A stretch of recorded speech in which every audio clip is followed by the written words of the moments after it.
Is the 27th day of October, and the time now is 4:29, almost 4:30. I made some remarks at the beginning of this program, and my apologies for the interference in the music playing in the background, and so these remarks were not heard or could not be heard. And so I'm going to repeat these remarks. I have said that most of this half-hour program will be spent on the subject of the international arena as well as the national arena. And it appears that on one hand, we are finally breaking through something that has been unsaid during the campaign, but is resting there, boiling up, it seems, below the surface. And finally, thanks to Republican John Sununu, it has come up in the general public. It probably existed, not probably, I know it existed in the 2008 presidential election, and that was the issue of race. John Sununu has been very straightforward and said when he was asked about Colin Powell's endorsement of Barack Obama, and Colin Powell being a Republican, having been very central to or part of George Bush's administration 4 years plus ago, now coming up and saying that he endorses Barack Obama. I believe that he had also endorsed Barack Obama in the prior campaign. I may be mistaken and can be corrected on that point. But he now says that he supports and endorses the campaign of Barack Obama. Colin Powell was asked what is the basis for his endorsement, and I'm sorry, not Colin Powell, John Sununu was asked on mass media, why is Colin Powell supporting Barack Obama? Sununu says, well, isn't it obvious? Take a look at the color. They're both the same. Or some language, maybe not as explicit as that, but referring to the fact that they are both black. Or some people will say, they're not black, they're brown more than black. As an aside, I watched a movie last night, and it was called Cry Freedom, on the South African movement for getting away from the practice of apartheid. And when Mr. Biko was being tried, very similar to the situation in India as we saw Gandhi being tried and he being asked questions. They use the same technique of Biko being accused of a crime, and the magistrate or the judge asked him, why do you people call yourselves black? You're more brown than black as far as I can see. And so Biko responds by saying, it may be the same reason why you people call yourselves white. You actually look more pink to me. But these are the terms that they call one another. Anyway, getting back to the subject that I was trying to address. So Sununu says that Colin Powell has supported Obama because of Obama's race. If you listen to Colin Powell's interview, he says, I support Barack Obama. The interviewer asked him, why? He says, well, take a look at his economic policies.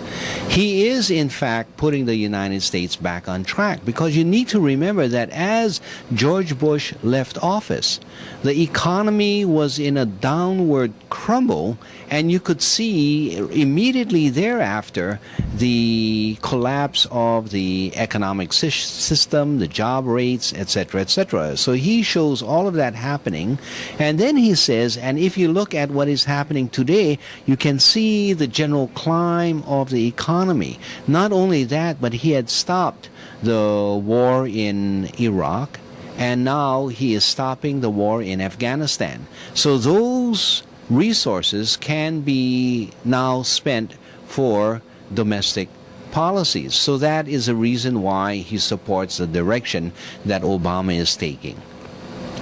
To me, that is a very logical conclusion. Whether or not you agree or disagree with the conclusion of Colin Powell, at least you have to credit his basis for a Republican to be supporting a Democrat candidate, the President of the United States. But instead, Sununu jumps into the area of race and using that as a basis. Now, an earlier caller had asked about reading the article by Colonel, I forget the name, was it Atwood? No, I don't think it was Atwood.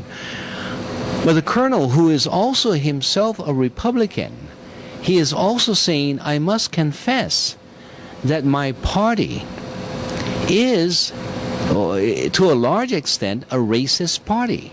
And the reason why they cannot adopt Obama's candidacy and Obama's program is not because of the candidacy or the program, but it is because he is black.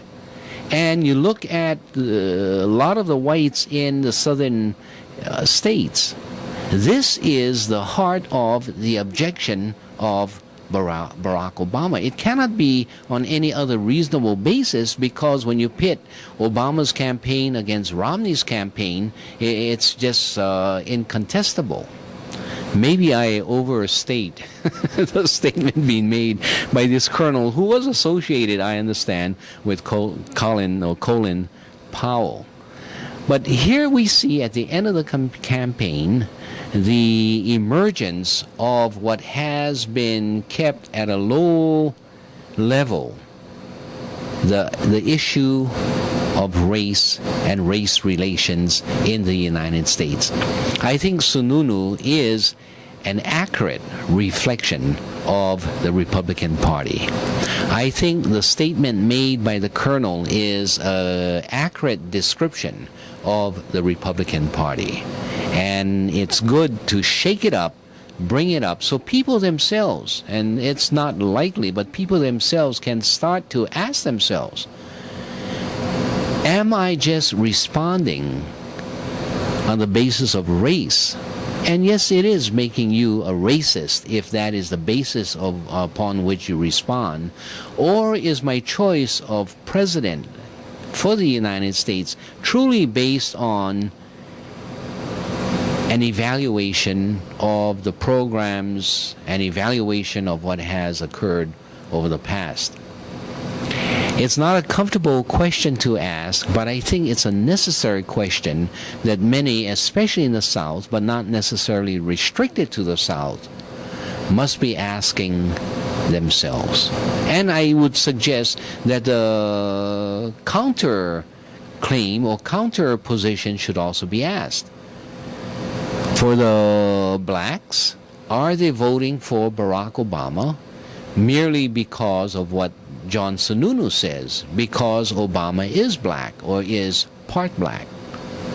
Or are they voting for him because of their assessment of that program? And I think on both sides, it's important that people step beyond their own racism, because it goes on either side of the equation, even among Hawaiians and among many different races, to sort of stick to a discriminatory category, which upon reflection you may realize that you are yourself becoming discriminatory. So individually, people need to step beyond this kind of categorization. So I think it's healthy, although I disagree with, of course, the position of Mr. Sununu, but I think he should be credited for at least elevating that issue so that we can really take a look at it. To move even beyond that, there's another issue of race that we have not really grappled with, and that is the presumption, or that is the stepping around the issue of Jews and not wanting to offend. And I would accuse Barack Obama and Mitt Romney of stepping around. I believe that Mitt Romney has been playing, well, I believe Barack Obama has been playing more of this game and this carefulness about addressing Israel and really talking about not following the path that Netanyahu wants the United States to get pushed into. And there is a fear that should not be even dignified. And later on I'll get into that. There's another topic that should be addressed, again, a discriminatory practice, and that is against Mitt Romney for his being a Mormon. A lot of people just cannot put up with the Mormon belief. Many of them say that it is not. It is absolutely not a Christian belief, although it tries to color itself as being Christian. But it is not Christianity, and yet Mitt Romney ignores that issue. Not Mitt Romney, many other people ignore that issue because Romney is very upfront about his religion, but it has not been made an issue. So there's very many subtext going on in this campaign. I think it's very interesting, and it allows the people to address themselves. And it is, of course, only the courageous who will do that. And ask themselves, are they themselves discriminating in categories that they should not discriminate? What are those categories? I believe the categories should be religion. I believe it should also be race. I believe it should also be sexual orientation. And I believe there are a number of other categories. I do not believe that you would include in this set of categories the category of political beliefs, because this is exactly what you and many other people are being asked to make choices about. So that's fair game, but not with regards to the other basis. Okay. My apologies for having to repeat what I just said in the first portion of the program, and I did have some, how do I put it, technical difficulties. I was just not paying enough attention to the operation of this board as well as getting into the program that I wanted to, or into the issues that I wanted to. Now, I did read an article, and this dealt with the issue of the Nobel Peace Prize and the committee and what has happened in that area. And I think it's, thinking again, I will not repeat that article, but I will do so in the next half-hour program. What I want to do is stay on the issue of discrimination by race, and now I want to talk about the Jews. Eric Alterman writes for the what magazine is this? It's the Nation magazine, and the date of the magazine is October the 22nd. So if any of you would like to refer to the full article, it's the article for October 22nd, and it's titled in the front page, or in the front in the front document, Why Obama? So looking at Eric Alterman's article, and this is found at page 9. This is what he says. You know, I'm really confusing a lot of things today, and it seems like I'm not ready for all of this. Forgive me. Okay. All right, let's get to the Alterman article. The article says, by Eric Alterman, "Shut up about the Jews already." And he writes, "Few issues are as crucial to the future of the human race as the dynamics of the Israeli-Palestinian conflict, and few are as misunderstood in American politics. The reasons naturally are complex. So too, God knows, is a conflict itself. But much of the confusion arises from the combined ability of professional Jewish organizations, right-wing think tanks, and media-based neoconservative pundits to misrepresent both the views and the influence of American Jews and to enforce their misrepresentations on the mainstream media via political intimidation. To unravel the confusion, one first has to get a few facts straight.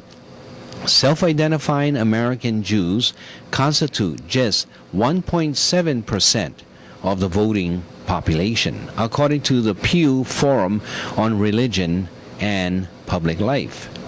This compares with 51.3% Protestants, 23.9% Roman Catholics, and 16.1%, quote, no religion.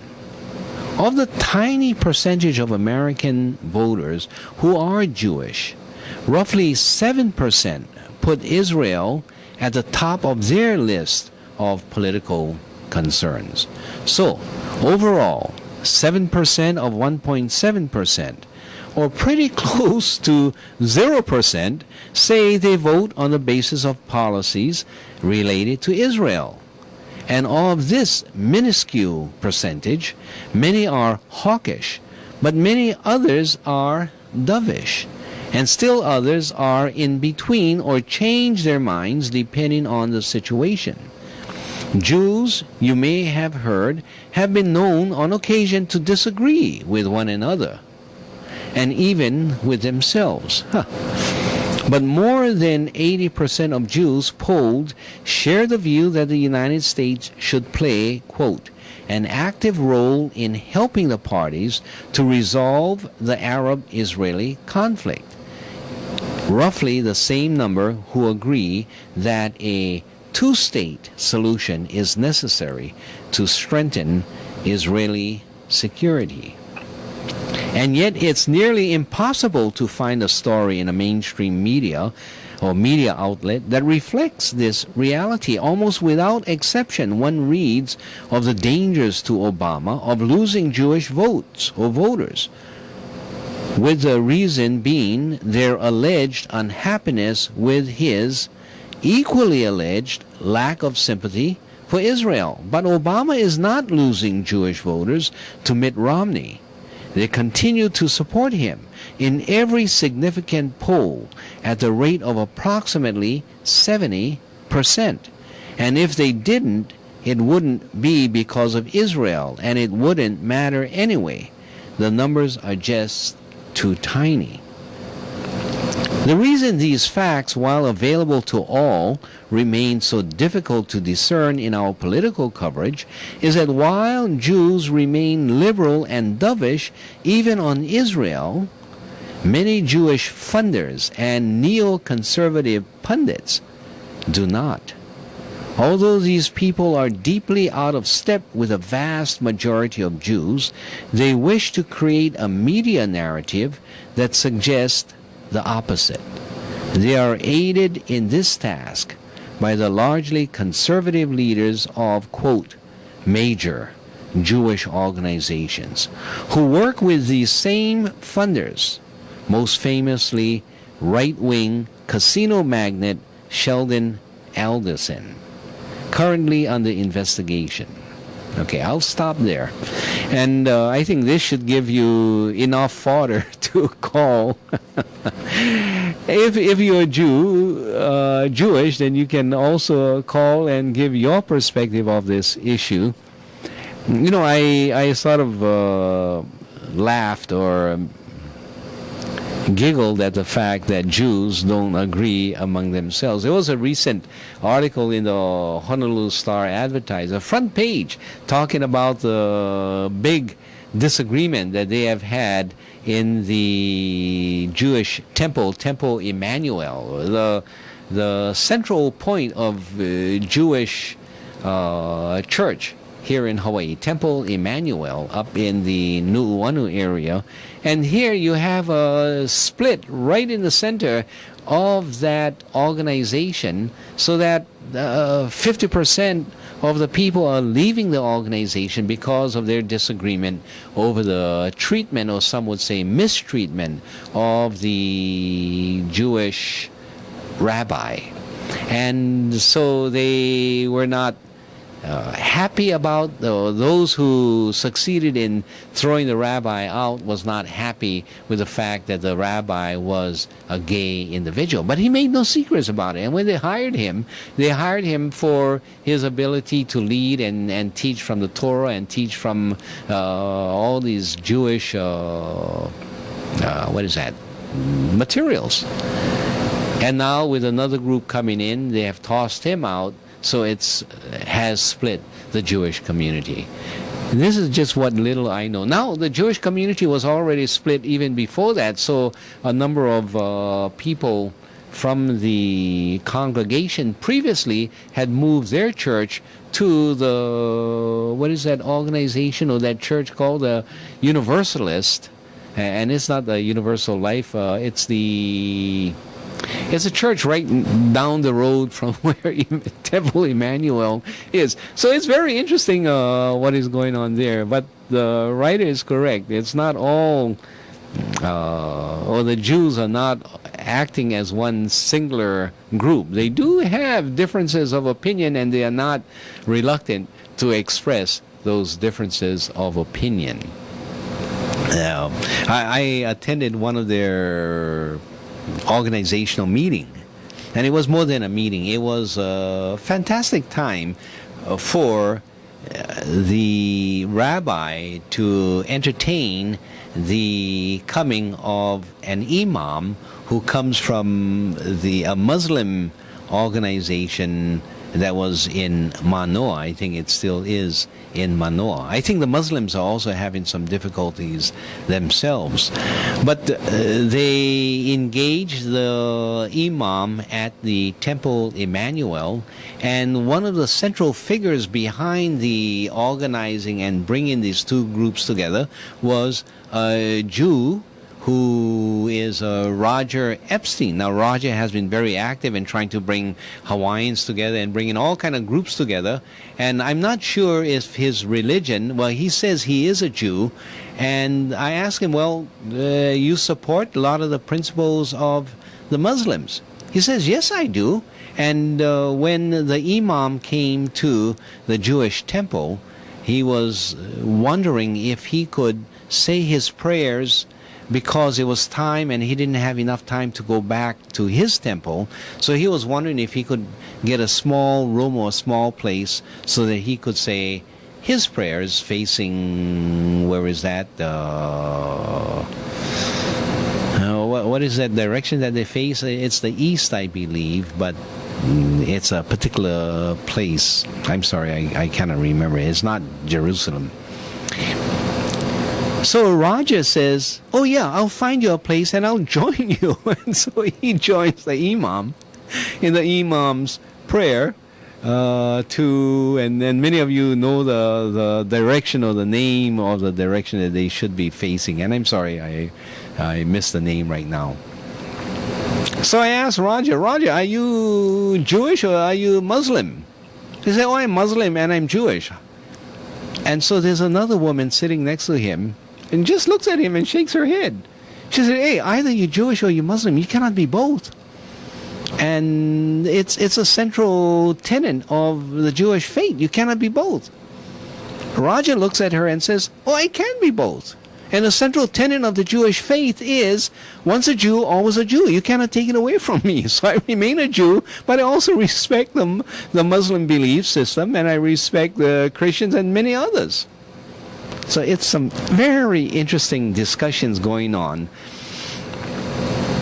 I think central to all of this is that we are all part of that human species, the human race, and you will find agreements and disagreements wherever you go. And what we need to do is simply learn to respect and to cherish the humanity in every one of us. Okay. Have I exhausted my half hour? In closing, I do want to suggest to you, or make an announcement, that upcoming on Olelo, I did a radio program here, and it was with regards to teach for America. And it was my entertaining group who came to Halinaupono and asked if I could inform them about my views on this Teach for America program and the bringing of teachers to Hawaii to teach to Hawaiian children and to children of Hawaii. So I talked about, is this merely you folks acting as agents coming in to continue with the colonization of Hawaii without even you knowing what you are actually doing? They didn't take offense, but anyway, that was a discussion that we had on the radio. So on this program, what I do is I do videotape it, and then I take it to Olelo and I have it played. So you will see this particular program, if you're interested in it, on the 29th of October, and that is on Monday evening after this, 2 weeks from now, the 29th, and that will be at 8:30 p.m. and it will be on the channel Native 53. And on the 31st, which is on Wednesday, it'll be at 9 a.m. at channel 53 again. So if you would just pay attention to what Olelo has, looking at channel 53, some of these programs will be popping up, and there are many other programs which are being played on Olelo television. Okay, with that said, why don't we go to some music?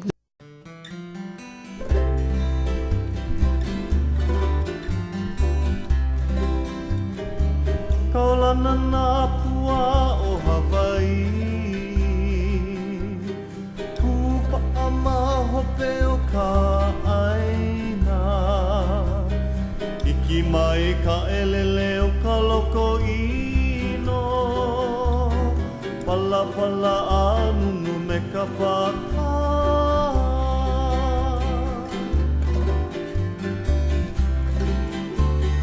Pane mai Hawaii moku o ke ave Koku ana honoa o pilani Ka ko o mai kaua I o mano Pa'aku me ke oni o ka kuhi hewa